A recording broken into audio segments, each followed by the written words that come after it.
السلام علیکم students, intermediate part 1۔ امید ہے آپ سب خیریت سے ہوں گے۔ اسٹوڈینٹس، آج ہم اسلامیات لازمی کا چیپٹر نمبر 3 شروع کریں گے، باب صوم، جس کا نام ہے اسوہ رسول اکرم صلی اللہ علیہ وآلہ وسلم۔ اسوہ رسول اکرم صلی اللہ علیہ وآلہ وسلم کا مطلب ہے آپ صلی اللہ علیہ وآلہ وسلم کی حیات مبارکہ۔ آپ نے جو پریکٹیکلی عمل ہمیں اپنی زندگی میں اللہ تعالیٰ کے احکامات پر عمل کر کے دکھایا، اسے اسوہ حسنہ یا اسوہ رسول اکرم صلی اللہ علیہ وآلہ وسلم کے نام سے اللہ تعالیٰ نے قرآن پاک میں منسوب کیا۔ اسٹوڈنٹ دیکھیں، چیپٹر کے نیم کے ساتھ لکھا ہے رحمت للعالمین، یعنی آپ صلی اللہ علیہ وآلہ وسلم کو تمام جہانوں کے لیے رحمت بنا کر بھیجا۔ قرآن پاک میں سورہ الانبیاء آیت نمبر 107 میں بھی اللہ تعالیٰ نے اس بات کو بڑے واضح طور سے بیان فرما دیا، وَمَا أَرْسَلْنَاكَ إِلَّا رَحْمَةً لِلْعَالَمِينَ، کہ ہم نے آپ صلی اللہ علیہ وآلہ وسلم کو تمام جہانوں کے لیے رحمت بنا کر بھیجا۔ اسٹوڈنٹ، تمام جہانوں کا مطلب صرف انسانوں کا جہان نہیں، بلکہ اس میں پرندوں کا، جانوروں کا، اس دنیا میں، کائنات میں جتنی بھی اللہ تعالیٰ نے چیزیں پیدا کی ہیں، ان تمام کے لیے آپ صلی اللہ علیہ وآلہ وسلم کو رحمت بنا کر بھیجا۔ آپ صلی اللہ علیہ وآلہ وسلم نے نہ صرف انسانوں کے ساتھ بلکہ وہ جاندار جو کہ انسان کے ماتحت ہیں، یعنی جانور ہیں، پرندے ہیں، ان پر بھی رحمت اور شفقت کے حقوق جو ہیں وہ صادر فرمائے۔ آپ صلی اللہ علیہ وآلہ وسلم پوری زندگی جو ہے آپ کی وہ انسانیت کے لیے نمونہ خدایت قرار دیا گیا ہے۔ سورہ الاحزاب آیت نمبر 21 میں اللہ تعالیٰ بیان کرتے ہیں، لَقَدْ كَانَ لَكُمْ فِي رَسُولِ اللَّهِ أُسْوَةٌ حَسَنَةٌ، تحقیق تمہارے لیے رسول اللہ صلی اللہ علیہ وآلہ وسلم کی زندگی میں بہترین نمونہ ہے۔ یعنی اگر ہم نے دیکھنا ہے کہ قرآن پاک پر، اس کے احکامات پر عمل کس طرح سے کرنا ہے، تو اس کے لیے آپ صلی اللہ علیہ وآلہ وسلم کی حیات مبارکہ ہمارے پاس ایک نمونے کے طور پر موجود ہے۔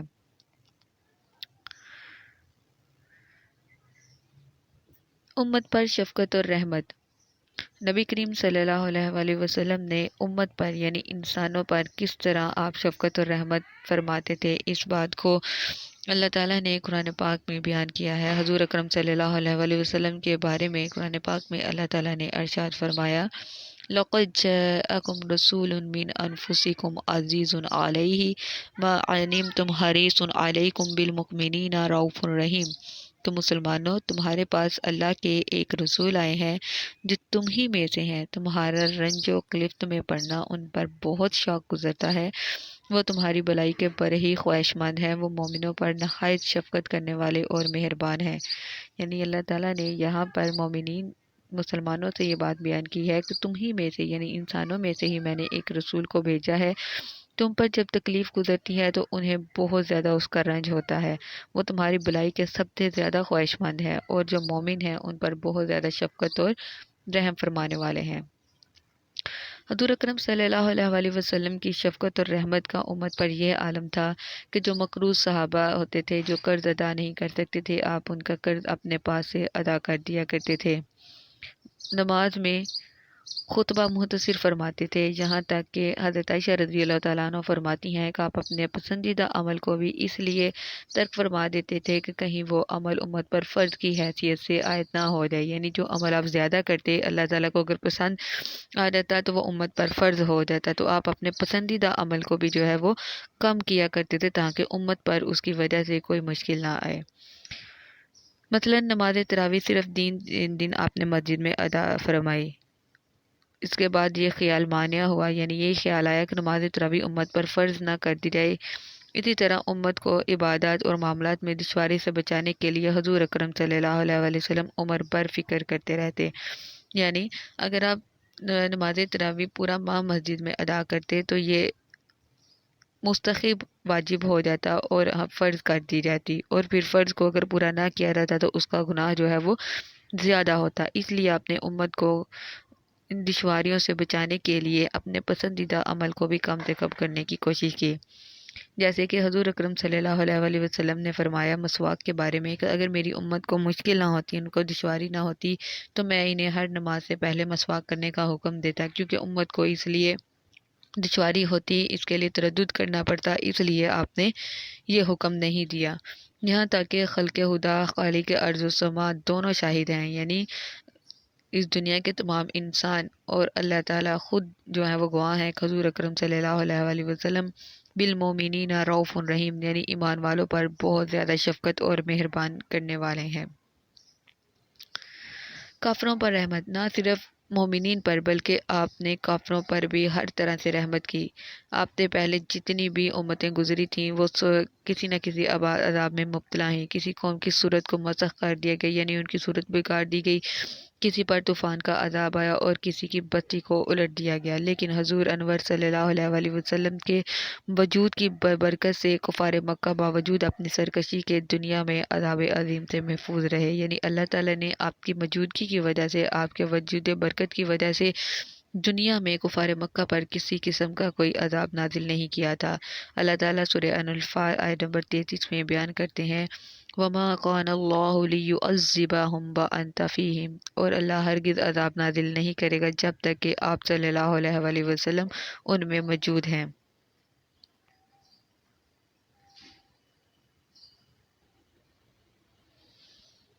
ایک دفعہ صحابہ کرام رضی اللہ تعالیٰ عنہ نے عرض کیا، یا رسول اللہ صلی اللہ علیہ وآلہ وسلم، آپ مشرکین کے لیے بد دعا کریں۔ آپ صلی اللہ علیہ وآلہ وسلم نے فرمایا، میں لعنت کرنے والا نہیں ہوں، بلکہ میں تو صرف رحمت بنا کر بھیجا گیا ہوں۔ حضرت طفیل بن عمر دوسی رضی اللہ تعالیٰ عنہ کو رسول اکرم صلی اللہ علیہ وآلہ وسلم نے قبیلہ دوس میں دعوت اسلام کے لیے بھیجا۔ واپسی پر انہوں نے عرض کیا، قبیلہ دوس ہلاک ہو گیا کیونکہ ان لوگوں نے نافرمانی کی اور عطائے سے انکار کر دیا۔ لوگوں کو گمان گزرا، یعنی لوگوں نے یہ سوچا کہ یہ سن کر حضرت محمد صلی اللہ علیہ وآلہ وسلم ان کے لیے بد دعا کریں گے، مگر آپ صلی اللہ علیہ وآلہ وسلم نے دعا کی۔ آپ صلی اللہ علیہ وآلہ وسلم نے اللہ تعالیٰ سے ان کے لیے دعا کی، اللہم اہدی دوسا واتی بیہم، کہ اے اللہ قبیلہ دوس کو ہدایت دے اور ان کو دائرہ اسلام ملا۔ غزوہ احد میں حضور اکرم صلی اللہ علیہ وآلہ وسلم کے دندان مبارک شہید ہو گئے۔ آپ صلی اللہ علیہ وآلہ وسلم کا چہرہ اقدس خون سے تر تھا، مگر مخالفین اسلام کے لیے آپ صلی اللہ علیہ وآلہ وسلم کی زبان پر دعائیا الفاظ جاری تھے، یعنی آپ نے تب بھی ان کو بد دعا نہیں دی تھی، آپ ان کے لیے دعا ہی فرماتے رہے۔ اس کے علاوہ حضور اکرم صلی اللہ علیہ وآلہ وسلم کی زندگی سے بے شمار ایسے واقعات ملتی ہیں کہ آپ نے کافروں پر ہر جگہ رحمت کی۔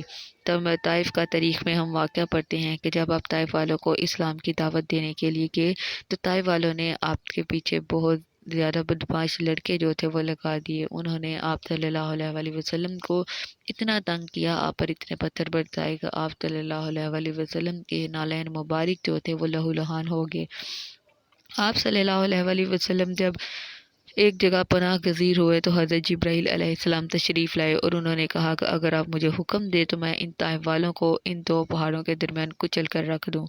آپ صلی اللہ علیہ وآلہ وسلم نے حضرت جبرائیل کو منع کیا اور کہا کہ میں ان کے لیے رحمت بنا کر بھیجا گیا ہوں، میں انہیں بد دعا نہیں دے سکتا۔ آپ نے طائف والوں کے لیے بھی دعا کی کہ اے اللہ طائف والوں کو ہدایت عطا کر، اور آپ نے حضرت جبرائیل علیہ السلام کو ان پر عذاب نازل کرنے سے منع فرمایا۔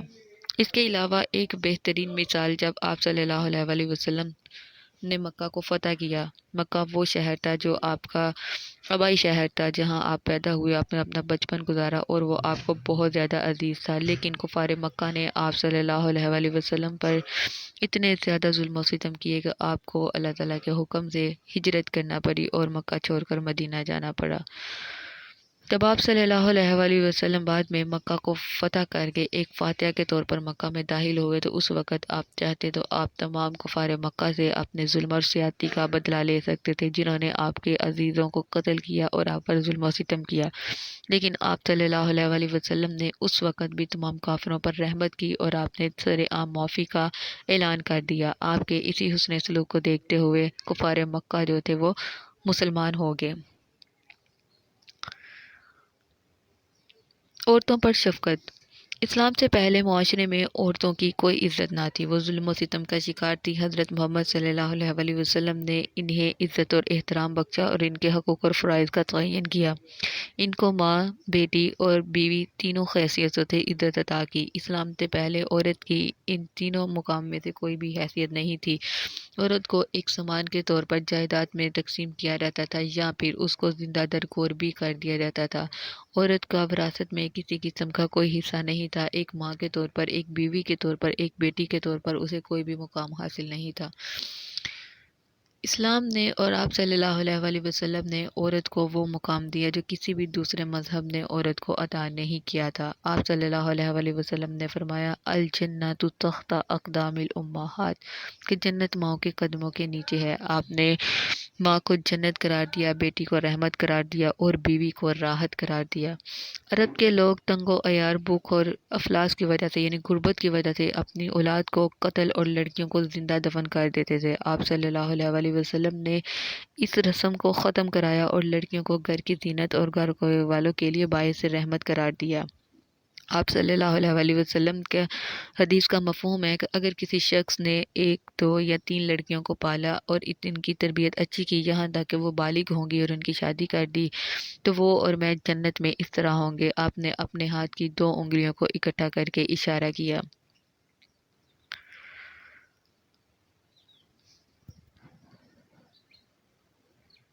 یتیموں کا والی، یتیموں اور غریبوں کے لیے حضرت محمد صلی اللہ علیہ وآلہ وسلم کی ذات گرامی سراپا رحمت ہے۔ آپ صلی اللہ علیہ وآلہ وسلم سے پہلے یتیموں اور بیواؤں کا کوئی والی نہ تھا۔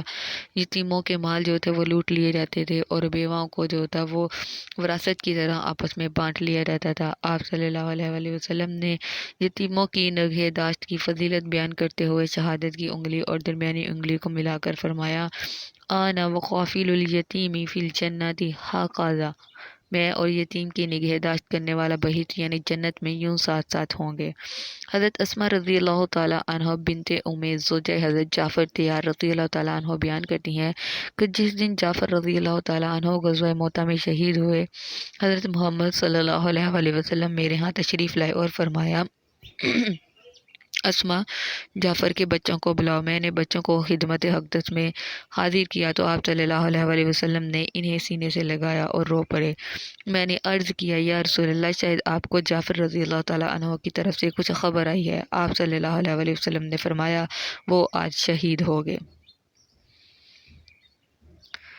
غلاموں کے مولا، اس دور میں غلاموں کے ساتھ بڑا ظالمانہ برتاؤ کیا جاتا تھا۔ حضور اکرم صلی اللہ علیہ وآلہ وسلم نے ان کے ساتھ شفقت اور مہربانی کا سلوک کرنے کی تاکید فرمائی اور حکم دیا کہ تمہارے غلام تمہارے بھائی ہیں جن کو اللہ تعالیٰ نے تمہارا ماتحت بنایا ہے۔ تم جو کھاؤ ویسا ہی انہیں بھی کھلاؤ اور جو خود پہنو ویسا ہی انہیں پہناؤ اور ان کی طاقت سے زیادہ ان پر کام کا بوجھ نہ ڈالو۔ آپ صلی اللہ علیہ وآلہ وسلم خود اپنے پاس سے بہت سارے غلاموں کو خرید کر ان کو آزاد کر دیا کرتے تھے۔ حضرت بلال حبشی رضی اللہ تعالیٰ عنہ جن کو موزن اسلام کا جو ہے وہ لقب حاصل ہے، اسلام کے سب سے پہلے محسن ہونے کا درجہ آپ کو حاصل ہے، وہ بھی غلام تھے۔ امیہ بن خلف ان کا آقا تھا، وہ ان پر بہت زیادہ ظلم کیا کرتا تھا، لہذا حضرت اکرم صلی اللہ علیہ وآلہ وسلم حضرت بلال کا کام خود اپنے ہاتھوں سے کیا کرتے تھے اور ان کو راحت اور سکون دیا کرتے تھے۔ بعد میں حضرت ابوبکر رضی اللہ تعالیٰ عنہ نے آپ صلی اللہ علیہ وآلہ وسلم کے کہنے پر حضرت بلال رضی اللہ تعالیٰ عنہ کو خرید کر آزاد کر دیا۔ بچوں پر رحمت، حضور محمد صلی اللہ علیہ وآلہ وسلم بچوں پر نہایت شفقت فرماتے تھے۔ جب آپ صلی اللہ علیہ وآلہ وسلم کا گزر بچوں کے پاس سے ہوتا تو آپ صلی اللہ علیہ وآلہ وسلم انہیں سلام کرتے اور رک کر پیار کرتے۔ ایک روز آپ صلی اللہ علیہ وآلہ وسلم حضرت حسن بن علی رضی اللہ تعالیٰ عنہ کو پیار کر رہے تھے کہ اقرا بن حابس تمیمی جو آپ صلی اللہ علیہ وآلہ وسلم کے پاس موجود تھے کہنے لگے میرے 10 لڑکے ہیں، میں نے کبھی کسی کو یوں پیار نہیں کیا۔ آپ صلی اللہ علیہ وآلہ وسلم نے فرمایا من لا یرحم لا یرحم کہ جو شخص رحم نہیں کرتا اس پر رحم نہیں کیا جاتا۔ حضرت محمد صلی اللہ علیہ وآلہ وسلم کی شان رحمت یہ تھی کہ آپ صلی اللہ علیہ وآلہ وسلم انسان تو انسان جانوروں تک کے لیے باعث رحمت تھے۔ آپ صلی اللہ علیہ وآلہ وسلم نے ہمیشہ جانوروں سے بھی اچھے سلوک کی تاکید فرمائی اور یہ حکم فرمایا کہ جانوروں پر زیادہ بوجھ نہ ڈالو اور ان کی خوراک کا اچھا خیال رکھو اور ان کو داغو مت، یعنی ان کو اس طرح گرم چیز سے نہ مارو اور نہ ہی ان کو زخم بناؤ۔ آپ صلی اللہ علیہ وآلہ وسلم بچوں کو اپنے کھانے میں شریک فرماتے تھے۔ کھانا جو بھی کھوتا تھا وہ سب سے پہلے بچوں کو دیتے، پھر خود جو ہے اس کو توام فرماتے۔